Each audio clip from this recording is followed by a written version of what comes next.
Bom dia a todos, meu nome é Juliana, eu estou participando do Congresso Internacional Movimentos Docentes, né, nessa edição de 2022. Eu sou professora e este trabalho está sob a supervisão também da professora Maria Elisa, que é minha supervisora no estágio pós-doutoral, e que este estágio ele é realizado, né, numa das unidades da Unesp, localizado no campus de São José do Rio Preto, uma cidade que está no interior do estado de São Paulo. Então, este trabalho ele tem como título Diálogo na Perspectiva Freiriana de Educação, Essencialidade da Prática Educativa. Então, como o próprio nome já diz, o título do trabalho, para quem tiver interesse, pode procurar pelo trabalho depois, é buscar realmente compreender o que estrutura a nossa prática educativa, né? O que precisa acontecer na nossa prática educativa para que ela seja compreendida como, de fato, prática educativa. Este trabalho ele tem como contexto provocador a minha experiência como docente. Eu permaneci por 2 anos numa das unidades de uma instituição federal de ensino, e neste período em que eu permaneci, eu pude também vivenciar parte do ensino remoto, né, especialmente quando ele foi implantado no ano de 2020. Então, foi um ano bastante desafiador e eu compreendo que os docentes, de um sentido geral, lutaram, né, como foi possível para que a educação formal, né, em diferentes níveis, pudesse de alguma forma permanecer viva, né, nesses períodos críticos da pandemia, né, nesses anos mais críticos. E uma das perguntas que eu me fiz, né, e que eu me fui fazendo, né, no decorrer do ensino remoto né, o que é a prática educativa, já que ela seria, então, no nosso caso, né, no caso dessa minha experiência vivida numa dessas instituições federais, foi adotado, né, a questão das plataformas digitais. Então, eu comecei a me perguntar, né, quais são os parâmetros aí para que eu não perca de vista o que é a minha profissão, o que é a prática educativa. E como este trabalho está ainda sendo, né, desenvolvido, um pressuposto, né, então eu recorri ao Paulo Freire no sentido de compreender que o diálogo é essa essencialidade, né, é essa que estrutura a prática educativa, essa possibilidade de desenvolvimento de uma relação dialógica entre educador e educando, que via linguagem poderão então produzir de uma maneira tensionada, dialética, construir de uma maneira conjunta, né, uma coprodução entre educador e educando, a possibilidade de construir, se construída uma comunicação efetiva, né, que é o que o Paulo Freire vai colocar, principalmente na sua obra Extensão e Comunicação, de um processo de inteligibilidade, de lógica e de compreensão acerca de um conhecimento técnico ou científico ou até de um tema, né, de uma experiência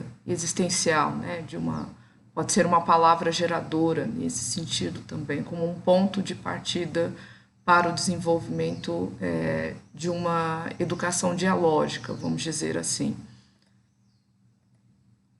Então, aqui eu trouxe um trecho dessa obra, Extensão e Comunicação, e que eu acho muito importante, né, porque é via diálogo, o primeiro ponto. Antes disso, é um primeiro ponto, né, já que nós estamos passando por um período histórico, com forte presença das tecnologias digitais, dos dispositivos digitais, e isso só vai se intensificar daqui em diante. O diálogo, é importante nós pensarmos que ele é específico do ser humano. Então, nós precisamos pensar, repensar, refletir. A nossa própria capacidade de reflexão é um outro traço da nossa humanidade, e pensar de que forma a nossa interação, essa presença dos dispositivos digitais, estão de fato nos humanizando ou numa contramão, mais nos desumanizando. Então, eu acho que é importante. O trabalho vem trazer muito essa reflexão nesse sentido, né? E aí o Paulo Freire diz assim, ó, o que se pretende com o diálogo, em qualquer hipótese, seja em torno de um conhecimento científico e técnico, seja de um conhecimento experiencial, é a problematização do próprio conhecimento em sua indiscutível reação com a realidade concreta na qual se gera e sobre a qual incide, para melhor compreendê-la, explicá-la, transformá-la. Então, um ponto muito importante na possibilidade de desenvolvimento da relação dialógica entre o educador e educando é o próprio educador, né, no seu exercício de escuta, atento, problematizar também, que isso também é uma forma de envolver o aluno no processo educativo, a própria reação do educando acerca daquele objeto ou daquele conceito científico, quando nós pensamos na educação formal, em que ambos se debruçam. Né? Então, a problematização aqui não eu acho que vai além de criar uma situação-problema. É estar atento e problematizar a própria reação do sujeito via linguagem. Né?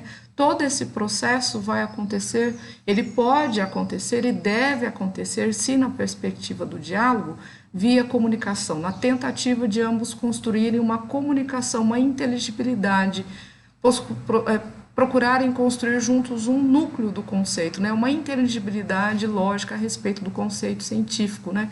Precisa haver um encontro aí entre o educador e o educando. Aqui eu trouxe rapidamente só alguns aspectos metodológicos, né, em que esses círculos de diferentes cores é um DNA em movimento, né, simbolizando essa relação dialógica que pode ser construída, que deve ser construída entre educadores e educandos de uma forma tensionada, dialética, né, estruturada a partir do diálogo que nos caracteriza como seres humanos.